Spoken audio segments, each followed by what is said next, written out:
it's more like the threat surface at this point is more than just our own individual data and keeping our own identity secure. Can you talk a little bit about, like, dive into that idea a little bit more of what that fully looks like now that we are at this level of potential attacks? Okay, well, let me try and explain that phrase, threat surface, because we're at danger because we understand this area of assuming everybody else is. And that goes back to your point a moment ago that not everybody has the same understanding of cyber that we have.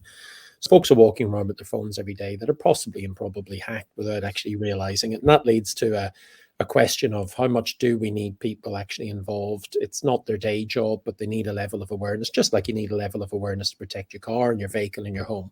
When we talk about threat surface, we're talking to lead into what Christina was saying there is that the world is becoming more digital. You know, got a mobile phone easily hacked, got a PC hacked, email, website, addresses. If there's an IoT device sitting on a network somewhere, that can be hacked. If you are connected, and most organizations and most of us in the world are actually part of one bigger network, supply chain, whatever you want to do. So it's no longer about just our own network being secure, our own devices, or our people. And remember, sometimes not through deliberate action, but our people are very often our weakest link because they open up emails. You know, they're socially engineered. Some of them are massively sophisticated. It's not the fact that I actually am the cousin of a prince who will donate millions of dollars to me anymore. They're really, really sophisticated hacks because people have worked out how we're going to deal with these things.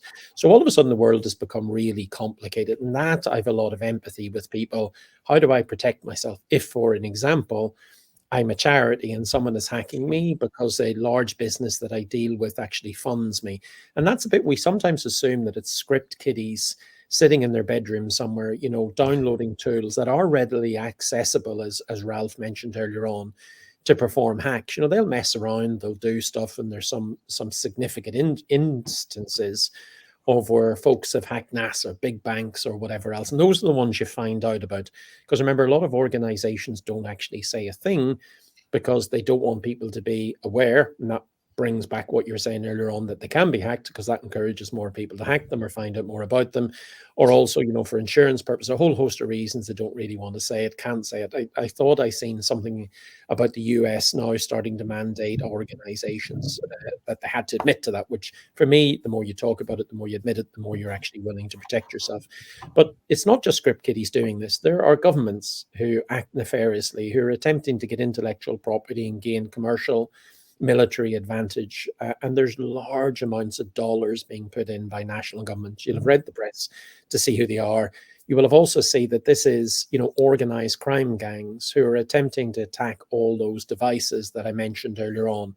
And again, as I said, it's not just your phone, your email, your web, your computer, but it's actually going to all those IoT devices, and it's going to all those different partners in your supply chain and attempting to infiltrate what you're doing. Because the truth behind all this is there's a great deal of money out of intellectual property. There's a great deal of money in banks. And what Christina was saying earlier on, and they did it to the Irish Health Organization, if they shut you down, you are going to be willing to pay a great deal of money, and then you end up paying a lot of Bitcoin or something else to criminal gangs. You're making an absolute fortune a year on this. So the question is, how do we actually help people protect themselves by putting in systems and applications and training and learning? How much do they have to do? How much should be coordinated by us individually, by our businesses, by our governments, by our ISPs? This is a big problem.